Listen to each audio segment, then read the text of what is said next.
चलिए भैया, अगला क्वेश्चन, ठीक है, बहुत ही बढ़िया क्वेश्चन है, ध्यान से देखना। check that the ratio k e square upon g m e m p and the dimensional less दे रखा है। look up a table of physical constant and determine the value of this ratio and what does the ratio is signified। ठीक है, अब ये ratio क्या है पहले हम समझ लेते हैं। देखो ध्यान से, अब ध्यान से देखो, है ना, कि k square upon g m e और m p, ठीक है, क्या होगा यार। तो देखो, अगर मैं देखूं, फोर्स ऑफ इलेक्ट्रॉन की हम बात करते हैं तो फॉर्मूला क्या होता है, के क्यू वन क्यू टू। तो देखो के क्यू वन और क्यू टू, तो क्यू वन है ना और क्यू टू मतलब ई और ई, मतलब ये क्या हो सकता है, ये इलेक्ट्रॉन हो सकता है, इलेक्ट्रॉन प्रोटॉन दोनों हो सकते हैं, कि दोनों के ऊपर हमारे पास में क्या होता है, चार्ज होता है, तो इलेक्ट्रॉन भी हो सकता है और प्रोटॉन भी हो सकता है। एक पॉजिटिव है, नेगेटिव है, तो डायरेक्शन भी दोनों का क्या होगा, अट्रैक्शन हो जाएगा। तो चीजें एक क्लियर हो गई हमें यहाँ से, है ना। और ये सेकंड क्या दिख रहा है मुझे, ये ग्रेविटेशनल फोर्स दिख रहा है ना, फोर्स ऑफ ग्रेविटेशनल क्या होगा, इसके अपॉन में क्या आता है, R square G M M, है ना, mass of electron, mass of proton और अपॉन आर स्क्वायर। अगर दोनों को रेशियो में आप करो तो ये कट जाएगा, बचा क्या आपके पास में, k is equal to E square upon में जी एम एम। आ रहा समझ में, कुछ तो समझ में आ रहा। तो यार रेशियो कहाँ से आया वो हमने आइडेंटिफाई कर लिया। वैसे इसकी रिक्वायरमेंट भी नहीं है, हम तो ऐसे ही कर रहे हैं, फोर्स ऑफ इलेक्ट्रॉन और फोर्स ऑफ ग्रेविटेशनल फोर्स। ये इसलिए कर रहे हैं कि पता तो चले एक्चुअल में आया कहाँ से, डायरेक्ट हम सोल्व भी कर सकते, कोई प्रॉब्लम नहीं। ठीक है, तो ये समझ में आ गया कहाँ से आ गया, मतलब फोर्स ऑफ इलेक्ट्रॉन, और इसको इस तरीके से हम आगे देख सकते हैं कि ये चीजें हैं क्या। अगर तो चार्जेस होंगे उनके बीच में क्या होगा, मास भी तो होगा चार्ज का, है ना, मास ऑफ इलेक्ट्रॉन करता है। तो देखो अभी हमने निकालना क्या है, रेशियो निकालना, और क्या दिया आपको, फिजिकल क्वांटिटी डायमेंशनल है, दैट द रेशियो पूछा है, और व्हाट डज द रेशियो, इसमें इसकी हमें वैल्यू निकालना है। तो किसका रेशियो हो गया है, फोर्स ऑफ इलेक्ट्रॉन और फोर्स ऑफ ये ग्रेविटेशनल फोर्स का, क्या दे रखा है, के ई स्क्वायर अपॉन में जी मास ऑफ इलेक्ट्रॉन और मास ऑफ प्रोटॉन। ठीक है, वैल्यू में रख देते हैं, डायरेक्ट उठा के की वैल्यू कितनी होती है, 9 इंटू टेन टू पावर 9। ठीक है, इलेक्ट्रॉन की value 1.6 into ten to power minus 19 coulomb, 1.6 into ten to power minus 19 coulomb.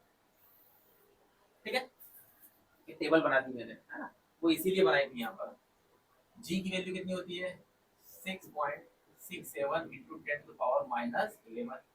ठीक है, कैपिटल जी की वैल्यू। और मास ऑफ प्रोटॉन और मास ऑफ इलेक्ट्रॉन, तो मास ऑफ इलेक्ट्रॉन कितना होता है, 9.1 इंटू टेन टू पावर 31, और मास ऑफ प्रोटॉन होता है 1.6 into ten to power minus 27। अब एक चीज याद रखना, ठीक है, कितना भी बड़ा कैलकुलेशन क्यों ना हो, उस कैलकुलेशन को सोल्व करने के लिए कुछ तो ऐसा होगा जो वो इजीली सोल्व हो जाए। आप देखो, इसको आप अभी सोल्व करने जाओगे तो कितना समय लगेगा, उस समय को हम रिड्यूस करते हैं। तो पहली ट्रिक का यह ध्यान रखना, कोई ट्रिक वगैरह नहीं है, जैसा कैलकुलेशन दे रखा उसके आधार पर देखो। यहाँ 1.6 है, 1.6 है, यहाँ 9.1 है, 9 1.6 है, तो ये 1.67 क्या कर रहा है, यहाँ बीचिए मुझे, समझे बात को, मुझे ये चीज बीचिए, मतलब पॉइंट के बाद में कितनी वैल्यू चाहिए मुझे, केवल केवल एक वैल्यू चाहिए, बस काम खत्म हो गया। अब ध्यान देखो, अब क्या है, काट सकते हो, ठीक है, चलो हम काटते हैं। काटने से पहले एक काम करते हैं ना, अपन इसको इधर लाते हैं। इधर क्यों ला रहा हूँ मैं, रिपीटेटिव वर्क है, बट वो रिपीटेटिव वर्क रीजन उसका अभी पता चलेगा आपको। देखो यहाँ से 9 1.6, देखो 9 पावर सब अलग अलग कर लेंगे हम, ठीक है, 6.6 इंटू 9.1 इंटू 1.6, है। तो बोलते हैं सर ये तो काट देते हैं, काटेंगे काटेंगे रुकेंगे थोड़ा। देखो 1919, ठीक है, ऊपर कितना हो जाएगा ये, और ये 38, ठीक है, 10 टू द पावर कितना हो जाएगा 38। तो अभी 10 टू द पावर 9 को भी नहीं काटूंगा, ठीक है, 10 टू द पावर 38। अब डिवाइडेड बाय कितना हुआ देखो, 11 31 27, तो देखो 31 27 और 11 ये दे रखा ना 37 हाँ भैया सही है, 8 और 1 9 और कितना हो जाएगा ये 69, ठीक है। अभी देखो पता चलेगा क्यों कर रहा हूँ मैं 10 टू द पावर माइनस 69 और ये माइनस का था। अब देखो 69 में से 38 को माइनस करो, कितना बच रहा है यहाँ पर 1 और यहाँ पर 31 बच गया मेरे पास में, ठीक है। तो यहाँ पर पावर पावर का गेम देख रहे हैं केवल यहाँ 10 टू द पावर कितना बचा 31 माइनस का, और आगे कितना बचा 10 टू द पावर 9, ठीक है। क्लियर है? गलत लिख दिया ना मैंने, तो गलत क्या लिख दिया, ये जो 31 जो लिखना है मेरे को कहाँ लिखना है, नीचे लिखना है ना 10 टू द पावर 31 माइनस का। अब ये माइनस का जब ऊपर जाएगा तो क्या बनेगा भैया, ये ऐड हो जाएगा तो कितना हो जाएगा 10 टू द पावर 40। क्या ये चीज समझ में आई है? अभी मैंने क्वेश्चन को सोल्व नहीं किया, क्वेश्चन में जो मेन जो जड़ थी उसकी रूट थी उसको सोल्व कर दिया मैंने, जिससे कि गलती होने के चांसेस खत्म। यहाँ तक क्लियर है? अब ये भाई साहब का आता है, चलो ये क्या बोल रहे हैं देख लेते हैं इनको। देखो मुझे ये तो कट गया, मुझे दो रहा है 1.6 1.6।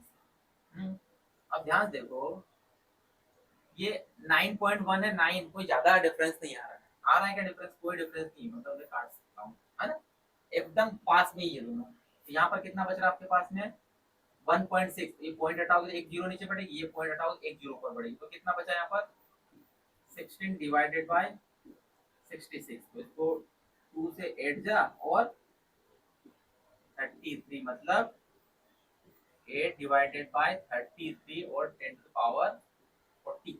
यहाँ तक क्लियर है?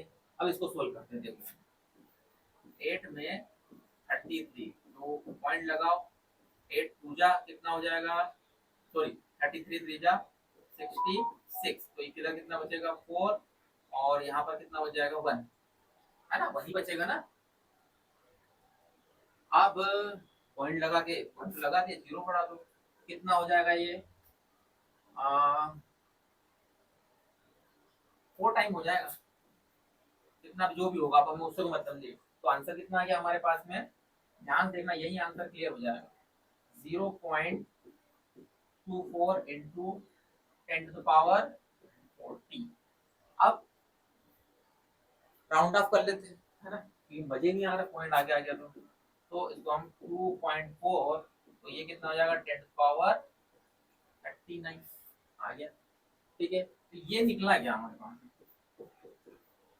फोर्स ऑफ इलेक्ट्रॉन और force of gravitational equal to कितना निकाला हमने 2.4 into 10 to the power 39। Unit तो लगेगी ना, रेशियो निकालना है, यूनिट तो लगेगी। एक बार देख लीजिए क्या किया है क्या नहीं किया है, ठीक है। आप जब करेंगे तो पता चलेगा कि क्या मेहनत है इस काम में, है ना। जैसे आप काटोगे आपको पता चलेगा ना, कभी कभी तो 2 पेज भर जाएंगे तो उसका काटना खत्म नहीं होगा, ठीक है, ओके।